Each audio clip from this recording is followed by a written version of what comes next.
کے مختلف شہروں میں بارش کے بعد موسم خوشگوار ہو گیا، جبکہ درجہ حرارت میں نمایاں کمی سے شہریوں خصوصاً روزے داروں کو راحت ملی۔ محکمہ موسمیات کے مطابق لاہور سمیت پنجاب کے بیشتر علاقوں میں بارش برسانے والا سسٹم موجود ہے، جو 16 مارچ تک متحرک رہنے کا امکان ہے۔ بارش کے باعث لاہور میں درجہ حرارت کم ہو کر کم سے کم 16 ڈگری سینٹی گریڈ جبکہ زیادہ سے زیادہ 27 ڈگری تک رہنے کی توقع ہے۔ محکمہ موسمیات کا کہنا ہے کہ وسطی اور بالا پنجاب کے متعدد اضلاع میں بھی بارش کا سلسلہ وقفے وقفے سے جاری رہے گا، جس سے گرمی کی شدت میں مزید کمی واقع ہوگی۔ رمضان المبارک کے دوران اچانک ہونے والی اس بارش کو شہریوں نے خوشائن قرار دے دیا ہے۔ روزے داروں کا کہنا ہے کہ موسم کی تبدیلی سے گرمی کی شدت کم ہو گئی ہے، جس سے روزہ رکھنے میں آسانی ہو رہی ہے۔ کئی شہریوں نے بارش سے لطف اندوز ہونے کے لیے تفریحی مقامات کا رخ بھی کیا ہے، جبکہ کچھ علاقوں میں ہلکی فوار نے سما مزید دلکش بنا دیا ہے۔ دوسری جانب بارش کے بعد لاہور اور دیگر شہروں کی کچھ سڑکوں پر پانی کھڑا ہونے سے ٹریفک کی روانی متاثر ہوئی، جبکہ بعض علاقوں میں بجلی کی فراہمی بھی تعطل کا شکار رہی۔ مجموعی طور پر شہریوں نے اچانک خوشگوار تبدیلی کو انجوائے کیا اور ٹھنڈے موسم کے باعث چائے، پکوڑے اور دیگر گرما گرم مشروب کی فروخت میں بھی اضافہ دیکھنے میں آیا ہے۔ محکمہ موسمیات نے پیشگوئی کی ہے کہ آئندہ چند دنوں تک پنجاب کے مختلف اضلاع میں مزید بارش ہو سکتی ہے، جس سے موسم مزید خوشگوار ہونے کے امکان ہیں۔ معروف اداکارہ اور ٹی وی میزبان جویریہ سعود کے رمضان پروگرام کی ایک ویڈیو سوشل میڈیا پر وائرل ہو گئی، جس میں ایک کالر نے ٹریفک چالان سے بچنے کے لیے وظیفہ پوچھ لیا۔ کراچی سے تعلق رکھنے والے اس کالر نے بتایا کہ وہ ملیر کے رہائشی ہیں اور روزانہ کی بنیاد پر ٹریفک پولیس ان کا چالان کر دیتی ہے۔ ان کا کہنا تھا کہ وہ تمام قانونی تقاضے پورے کرتے ہیں، ان کے پاس گاڑی کے کاغذات اور ڈرائیونگ لائسنس بھی موجود ہوتا ہے۔ اس کے باوجود پولیس اہلکار کوئی نہ کوئی بہانہ بنا کر جرمانہ کر دیتے ہیں، جس سے وہ شدید پریشان ہیں۔ پروگرام میں موجودہ مفتی نے نہ صرف کالر کی بات سنی بلکہ ٹریفک پولیس اہلکاروں کو مخاطب کرتے ہوئے کہا کہ موٹر وے سائیکل سواروں کا خصوصی خیال رکھیں، کیونکہ سب سے زیادہ متاثر یہی طبقہ ہوتا ہے۔ ان کا کہنا تھا کہ ایک طرف پیٹرول کی قیمتوں میں بے تحاشا اضافہ ہو چکا ہے اور دوسری جانب ٹریفک پولیس کی جانب سے مسلسل چالان کیے جانے سے غریب عوام مزید مشکلات کا شکار ہو رہی ہے۔ انہوں نے پولیس حکام سے اپیل کی ہے کہ زیادہ تر موٹر سائیکل سوار مزدور اور دہاڑی دار طبقے سے تعلق رکھتے ہیں، جو اپنی روزی روٹی کمانے کے لیے سڑکوں پر نکلتے ہیں، اس لیے ان کے ساتھ نرمی برتی جائے۔ مفتی نے کالر کی درخواست پر چالان سے بچنے کے لیے ایک وظیفہ بھی بتایا اور مشورہ دیا کہ جب بھی ٹریفک پولیس نظر آئے اس مخصوص دعا کو پڑھنا شروع کر دیں تاکہ ان کا چالان نہ ہو۔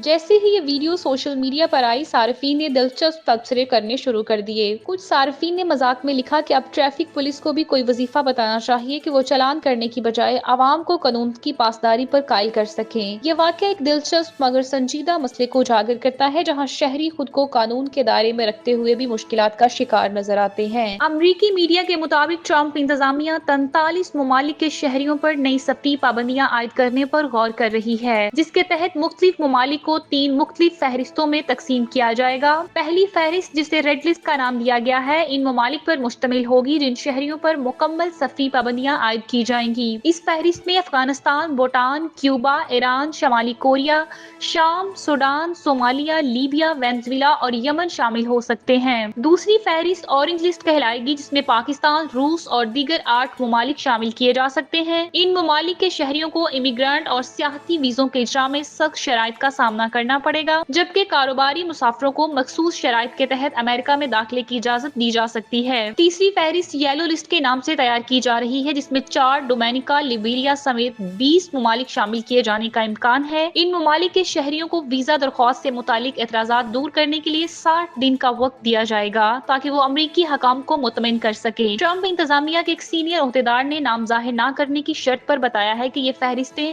حتمی نہیں ہیں اور سفری پابندیوں کی شدت میں مزید رد و بدل بھی ممکن ہے۔ یہ بھی واضح رہے کہ ڈونلڈ ٹرمپ نے اپنے پہلے دور صدارت میں بھی مسلم اکثریتی ممالک کے شہریوں پر امریکہ میں داخلے پر پابندی عائد کی تھی، جسے مسلم بین کہا جاتا تھا۔ ان اقدامات کو شدید تنقید کا سامنا رہا، لیکن ٹرمپ انتظامیہ نے انہیں قومی سلامتی کے لیے ضروری قرار دیا تھا۔ نئی سفری پابندیوں کے حوالے سے متاثرہ ممالک کی حکومتوں کی جانب سے کسی ممکنہ رد عمل کا انتظار کیا جا رہا ہے، جبکہ عالمی برادری میں بھی اس حوالے سے بحث چھڑ چکی ہے۔ اگر یہ پابندیاں نافذ کی جاتی ہیں تو متعدد ممالک کے شہریوں کے لیے امریکہ کا سفر مزید مشکل ہو جائے گا، جو نہ صرف سفری بلکہ تجارتی اور تعلیمی مواقع پر بھی اثر انداز ہو سکتا ہے۔ وفاقی تحقیقاتی ادارے نے معروف ماڈل اور اداکارہ نادیہ حسین کے خلاف پیکا ایکٹ کے تحت تحقیقات کا آغاز شروع کر دیا ہے۔ ایف آئی اے کے ترجمان کے مطابق نادیہ حسین کو ایک جعلساز نے رشوت کے لیے واٹس ایپ پر کال کی، جس میں جعلساز نے ایف آئی اے کے ایک سینئر افسر کی تصویر ڈسپلے کے طور پر استعمال کی تھی۔ ترجمان کے مطابق جب نادیہ حسین نے ایف آئی اے کراچی سے رابطہ کیا تو انہیں شکایت درج کرانے کا کہا گیا، لیکن انہوں نے باضابطہ طور پر کوئی شکایت درج نہیں کرائی۔